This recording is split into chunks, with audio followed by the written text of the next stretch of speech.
So we're looking at a project that Peru has been dealing with for a while, which is called the Hydroway or Hidrovia, which is a project that implies dredging the rivers to make more efficient the fluvial transportation on the river. And well, we need to assess the environmental damage of that to make an informed decision, and that ended up being our recommendation. But that's like kind of the more daunting constraint I have witnessed. Okay, so about what you said of Chiapas, do you find that this is the most paradigmatic case about constraints? I mean, a place that had improved in what we call the usual suspects, because it's not only that they invested the money, they got the improvements. Like what you set out to do, improve roads, you did, improve airports, you did, create a port, you did, duplicate years of schooling in a couple of decades, you did, improve health indicators, hospital coverage, you did. So this basically exhausts the list of things someone will go through. That's why we wrote a case study about it. I mean, in other places you find 2 or 3 things that aren't doing well, and then you struggle testing econometrically, fixing them. Where will the highest impact be? Which is a different way of saying what's the most binding constraint. But in Chiapas, it turns out that everything was in there, except for the business. Miguel, I want to ask you a little bit about COVID and what's happening today. There are many things that speak of change in some senses, especially in terms of government interventions and how to tackle growth strategies, education strategies, geopolitical configurations. In the case of Latin America, we are going through severe financial stress. We will keep having that problem for a while, probably. So building state capacity is more necessary than ever. What do you think are the problems we should first solve in order to achieve that, to make tools like the growth diagnostic more in practice, more acceptable by the political elites, to be smarter in times of scarcity of resources? Yeah, well, it's a very tough question because Latin America revealed comparative advantage in COVID. It's just huge. The number of cases Latin America has per capita, like share of cases in the world, share of population of the world, the number, it's just much higher than 1. And share of dead people as a share of population as well. So the disease seems to have taken upon the region in a way that so far is not seen anywhere else. It's a strange type of shock because it begins by being a demand shock. Like you have the supply capacity there, but because of the lockdown necessary to deal with the situation, the demand falls down. But the problem is that demand shocks, when they are prolonged, they become supply shocks. Because, I mean, when demand is too low, business cannot stay working anymore. Therefore, they go bankrupt, and then jobs are destroyed, and then it becomes a supply shock, which is a little bit what has been happening. Some governments in the region, like, for instance, one of the countries suffering the most from COVID is Peru. Now, Peru has implemented a tremendous response to COVID. First, because it had great macroeconomics, and that allowed the country to issue debt at times of COVID at a record low interest rate. And then second, allowed to put up a package, first to support more vulnerable sections of the population with direct transfers, but then to put up credit programs to support business. And yet is struggling tremendously. So it's a great example of a country that was doing things well before COVID, that I think got on top of it and reacted. I mean, Peru put up a package of 10 percentage points of GDP to deal with COVID, and it put it very fast with the support of international financial institutions, but also issuing debt. They targeted well. They have a very significantly formed and educated bureaucracy to implement this, and yet they're going under a lot of stress and hassle and the population is suffering a lot. Something that teaches you that the real question is, how will Peru would have done without that? It's not that they failed. It's that it's telling us this was a mammoth crisis that now has become a lot lower, and it still is very significant. So for Latin America, I think all countries are going to suffer. I'm picking Peru because I really think it's one of the ones that was doing better before, and still it's suffering a lot. Now imagine in countries that were going on macroeconomic difficulties like Argentina. Don't even go there with Venezuela, that had a totally crumbled and in shambles health system before COVID and have lost 2/3 of GDP in 5 years before COVID. Imagine how a country like Venezuela deals with it and how bad the situation can be. But countries that had access to debt and that have taken advantage of the rapid financing instruments that the international community put up there are going to end up COVID more indebted.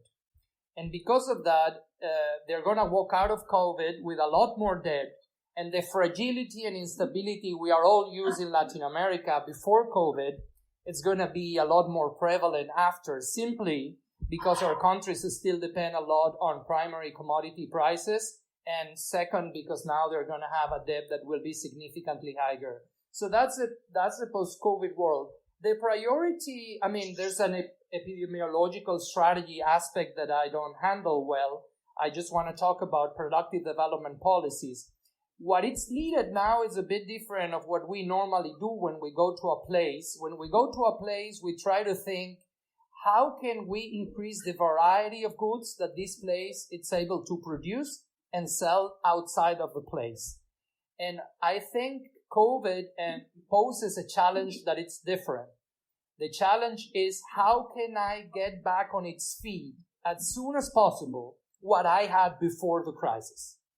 Because I had the know-how. It hasn't flown away yet. I had the structure. I have the installed capacity, but I have, in some cases, 15% less of GDP, in other cases, 20%. So the priority changes, and it's not so much diversification at this point and how do we learn to do new things, but it's how can we put back up what we had right before the crisis. Now, the skills needed for this are different. Well, first, you need like a technical fix, which is financing. You need the flow of financing. This is not a solvency crisis. It's a liquidity crisis. That means that COVID is going to go at some point. And if it goes at some point, businesses are going to be profitable again. At least those that were profitable before. No reason to expect they wouldn't be profitable afterwards. Therefore, it's just how do you help them to navigate through it, trying to pick up financing strategies and financing mechanisms. But then second, task forces formed by public officials and private sector representatives are extremely important. And it's something that we found out that when we recommend that in places, people look at us like, seriously? Is that what you guys came up with? Like that we sit with the private sector? Yeah, that's what we came up with, but it's just different. So it's not sitting with the chief of private guilds so that they lobby in favor of better conditions. It's just a functional meeting with the government representatives and private sector representatives. In my experience, don't bring in representatives of chambers or guilds. Bring the actual guys that make the decision in business. Try to understand their business and what you can do to maintain their productivity, not their profitability. Because if you start the discussion from a profitability standpoint, then you're likely gonna fall prey of a rent-seeking behavior. So you can talk about a temporary reduction in taxes, temporary, but watch out because temporary things in Latin America end up becoming permanent. So what you should talk is try to understand better business and try to figure out what the government can do to keep the productivity of those businesses afloat. And in particular, something we recommended in Buenos Aires at the time, put up a unit to help domestic business that are competitive to get international. Because we can say, yeah, getting international is something that it's in their own interest of business and they would have done it anyway. But the fact is that selling in a domestic market that you know well And taking the step of trying to sell to the world, it's a major undertaking, and the government can put up funds and skills. That requires partnering with private sector people.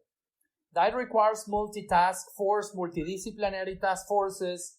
And well, that's something that I've learned doesn't come naturally to us. There are some very good examples. Actually, in Peru, there are great examples of that. And it's one of the pioneers in these like productivity task forces. What you said, Miguel, I think it's very important, and it has to be with implementation skills that government officials must have during these times and also post-COVID to recover Latin American countries from this crisis. So government institutions in Latin America and all over the world, we know that provide public services to its citizens. However, there is usually a gap between the formulation and the implementation of public policies that can result in poor quality of public services to citizens. So what do you think it can be done to improve this situation? That is, for example, there an important role that public policy schools must play on their students and future policymakers. So, the gap, where is the origin of the gap? Well, first you have to detect the problem, what the problem is.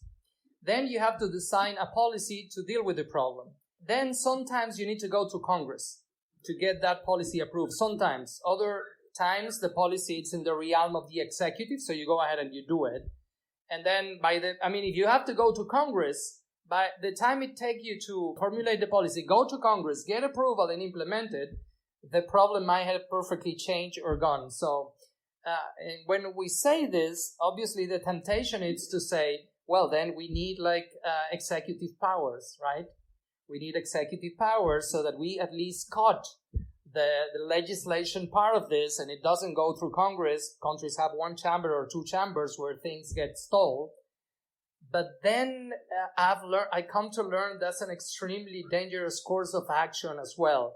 In the middle of an emergency like COVID, I think it makes sense that the only way to get a fast response there is to bring everybody behind the government and support governments. And you bet you made it to this crisis with a good government, and many Latin American countries have done that, certainly not Venezuela. If you have a government you trust, and you trust in their identification strategy and implementation, get behind that government and give them special powers, but try to limit those to a certain point so that you don't grow up one of those phenomenons we've been dealing with, and the remedy ends up being worse than the actual disease. Although with COVID, it's hard, I know we can make it.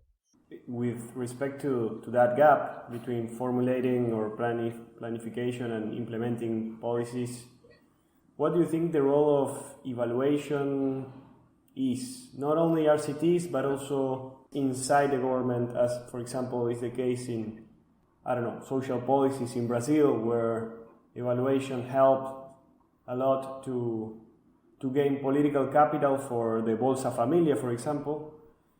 Where do you see evaluation in that process? I see evaluation as something that cannot be done methodically. I'm not a great fan of RCTs. We started this conversation talking about complementarities and how for some things to function, other complements have to be present. The problem with RCTs is that, let's say that you isolate two groups, they are identical, and you want to evaluate if, giving computers to teachers is a great idea and will have an impact.